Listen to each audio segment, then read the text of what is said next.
Hi hello ನಮಸ್ಕಾರ. ನಾನು ನಿಮ್ಮ ಮಿತ್ರ ಮಹೇಶ್. ನೀವು ನೋಡ್ತಾ ಇದ್ದೀರಾ SAVI ನೆನಪು ಮಹೇಶ್ ಯೂಟ್ಯೂಬ್ ಚಾನಲ್ನ. ಫ್ರೆಂಡ್ಸ್, ಇವತ್ತು ನಿಮ್ಗೆ ಯಾವ ವಿಷಯ ತಿಳಿಸ್ಕೊಡ್ತೀನಿ ಫೋಟೋಶಾಪ್ ಒಳಗೆ ಅಂತಂದ್ರೆ ಶಾಲಾ ದೃಢೀಕರಣ ಪ್ರಮಾಣ ಪತ್ರನ ಯಾವ ರೀತಿ ರಚನೆ ಮಾಡ್ಕೋಬೇಕು ಫೋಟೋಶಾಪ್ ಒಳಗೆ ಅನ್ನೋದನ್ನು ತಿಳಿಸ್ಕೊಡ್ತಾ ಇದ್ದೀನಿ.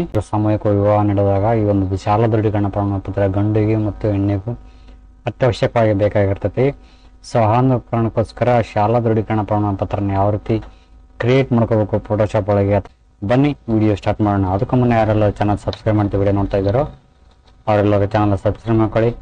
ಪಕ್ಕದಲ್ಲಿ ಒಂದು ಬೆಲ್ ಬಟನ್ನ ಕ್ಲಿಕ್ ಮಾಡ್ಕೊಂಬಿಡಿ. ಆಲ್ ಅಂತ ನೋಟಿಫಿಕೇಶನ್ ಬರ್ತದೆ, ಅದನ್ನ ಕ್ಲಿಕ್ ಮಾಡ್ಕೊಂಬಿಟ್ರೆ ನಾನು ಮಾಡ್ತಕ್ಕಂಥ ಪ್ರತಿಯೊಂದು ವಿಡಿಯೋಗಳು ನಿಮ್ಮ ಮೊಬೈಲ್ಗೆ ನಿಮ್ಮ ಕಂಪ್ಯೂಟರ್ಗೆ ನೇರವಾಗಿ ನೋಟಿಫಿಕೇಶನ್ ಬರುತ್ತೆ. ಈ ಮೂಲಕ ಹಲವಾರು ರೀತಿಯಲ್ಲಿ ಅವರ ಬಗ್ಗೆ ಪ್ರತಿಯೊಂದು ಮಾಹಿತಿಯನ್ನು ಪ್ರತಿದಿನ ನೀವು ಪಡ್ಕೋಬೋದು ಅಂತ ಹೇಳ್ತಾ ಬನ್ನಿ ಇನ್ಯಾಕ್ ತಡ ವಿಡಿಯೋ ಸ್ಟಾರ್ಟ್ ಮಾಡೋಣ. ಓಕೆ ಗೈಸ್, ನಾನು ಈಗ ಓಪನ್ ಮಾಡಿದ್ದೀನಿ 7.0 ಫೋಟೋಶಾಪ್ನ. ಇದರಲ್ಲಿ ಓಪನ್ ಮಾಡ್ಕೊಂಡ್ಬಿಟ್ಟು ಇದರಲ್ಲಿ ನಾನು ಒಂದು ಪೇಜ್ನ ಕ್ರಿಯೇಟ್ ಮಾಡ್ಕೋಬೇಕಾಗಿದೆ. ಸೊ ಯಾವ ರೀತಿ ಪೇಜ್ನ ಕ್ರಿಯೇಟ್ ಮಾಡ್ಕೊತೀನಿ ಅಂದರೆ ಫೈಲಲ್ಲಿ ಹೋಗ್ಬಿಟ್ಟು ನೀವು ಹೋಗ್ತೀನಿ. ನೀವು ಹೋಗ್ಬಿಟ್ಟು ಇಲ್ಲಿ CM ಅಂದರೆ ಇಂಚಸ್ಸಲ್ಲಿ ತಗೊಂತೀನಿ. ಇಂಚಸ್ CM ತಗೋಣ. Okay, ಇಂಚಸ್ಸಲ್ಲಿ ತಗೊಂತೀನಿ.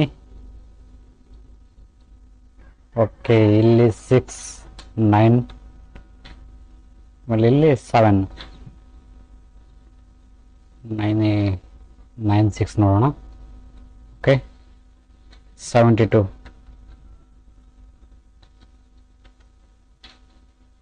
RGB colour white background. So ಇಲ್ಲಿ ನೋಡ್ತಿದ್ರ ಈ ಥರ ನಮಗೆ ಒಂದು ಇಂಟರ್ಫೇಸ್ ಸಿಕ್ಕಿದೆ. ಈ ಒಂದು ಪೇಜ್ ಒಳಗೆ ನಾವು ಕ್ರಿಯೇಟ್ ಮಾಡಬೇಕಾಗಿದೆ ಶಾಲಾ ದೃಢೀಕರಣ ಪ್ರಮಾಣ ಪತ್ರನ ನಾವು ರಚನೆ ಮಾಡಬೇಕಾಗಿದೆ. ಸೊ ಮೊದಲನೇದಾಗಿ ಏನು ಮಾಡಬೇಕಾಗಿದೆ, ಶಾಲಾ ದೃಢೀಕರಣ ಪ್ರಮಾಣ ಪತ್ರ ಮಾಡ್ಕೋಬೇಕು ಅಂತಂದರೆ ನುಡಿ ಅಕ್ಷರವನ್ನು ನಾವು ಮೊದಲಿಗೆ ಇನ್ಸ್ಟಾಲ್ ಮಾಡ್ಕೋಬೇಕು. ಈ ಒಂದು ಸಾಫ್ಟ್ವೇರ್ನ ನಾನು ಇನ್ಸ್ಟಾಲ್ ಮಾಡ್ಕೊತಾ ಇದ್ದೀನಿ. ಸೊ ನನ್ನ ಬರೀ ಆಗಲಿ ಆಲ್ರೆಡಿ ಓಪನ್ ಆಗಿದೆ. ಇಲ್ಲಿ ಏಕಭಾಷೆ ತಗೋಬೇಕು. ಏಕಭಾಷೆ ತಗೊಂಡು ಫೋಟೋಶಾಪ್ನ ಕ್ಲಿಕ್ ಮಾಡ್ಕೋಬೇಕು. ನಂತರ ಹೊರಿಜಾಂಟಲ್ ಟೈಪ್ ಟೂಲ್ ಇದೆಯಲ್ಲ, ಇದನ್ನ ಕ್ಲಿಕ್ ಮಾಡ್ಕೊಳ್ಳಿ. ಅಲ್ಲಿ ಕ್ಲಿಕ್ ಮಾಡಿಕೊಂಡು ಇಲ್ಲಿ ಬರಬೇಕು. ಇಲ್ಲಿ ಬಂದ್ಬಿಟ್ಟು ಇಲ್ಲಿ ನುಡಿ ಅಕ್ಷರ ಅಂತ ತಗೋಬೇಕು. ನುಡಿ ಅಕ್ಷರ ತಗೊಂಡು ಯಾವುದಾದ್ರು ಒಂದು ಪಾಯಿಂಟ್ಸ್ನ ನೀವು ಇಲ್ಲಿ ತಗೋಬೇಕಾಗುತ್ತೆ. ಓಕೆ, ನಾನು ಈ ಒಂದು ಪಾಯಿಂಟ್ಸ್ನ ತಗೊಂಡಿದ್ದೀನಿ. ಇಲ್ಲಿ ನಾನು ಬರಿತಾ ಇದ್ದೀನಿ. ಕ್ಲಿಕ್ ಮಾಡಿಕೊಂಡು ಬರಿತಾ ಇದ್ದೀನಿ.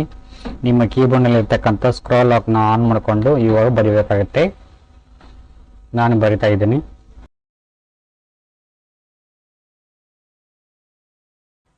ನಾನು ಶಾಲಾ ದೃಢೀಕರಣ ಪತ್ರ ಅಂತ ನಾನು ಇಲ್ಲಿ ಟೈಪ್ ಮಾಡ್ಕೊಂಡಿದ್ದೀನಿ. Ctrl+T ಹೊಡೆದ್ಬಿಟ್ಟು ಸ್ವಲ್ಪ ದೊಡ್ಡದು ಮಾಡ್ಕೊತಾ ಇದ್ದೀನಿ. ಎಂಟರ್ ಹೊಡೆದ್ಬಿಟ್ಟು ಸೊ ಈ ಥರ ಆಗಿದೆ.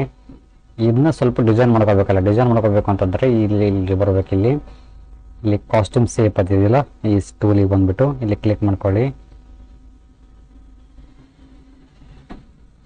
ಕಾಸ್ಟ್ಯೂಮ್ ಶೇಪ್ ಇದೆ, ಇಲ್ಲಿ ಕ್ಲಿಕ್ ಮಾಡ್ಕೊಳ್ಳಿ. ಕ್ಲಿಕ್ ಮಾಡ್ಕೊಂಡ ನಂತರ ಮೇಲ್ಗಡೆ ಇಲ್ಲಿ ಶೇಪ್ಸ್ ಇರ್ತವೆ, ಇಲ್ಲಿ ಕ್ಲಿಕ್ ಮಾಡ್ಕೊಳ್ಳಿ. ಶೇಪ್ಸ್ ಇಲ್ಲಿ ಕ್ಲಿಕ್ ಮಾಡಿಕೊಂಡು ನಮಗೆ ಬೇಕಾಗಿರ್ತಕ್ಕಂಥ ಒಂದು ಶೇಪ್ನ ನಾವಿಲ್ಲಿ ಆ್ಯಡ್ ಮಾಡಬೇಕಾಗತ್ತೆ.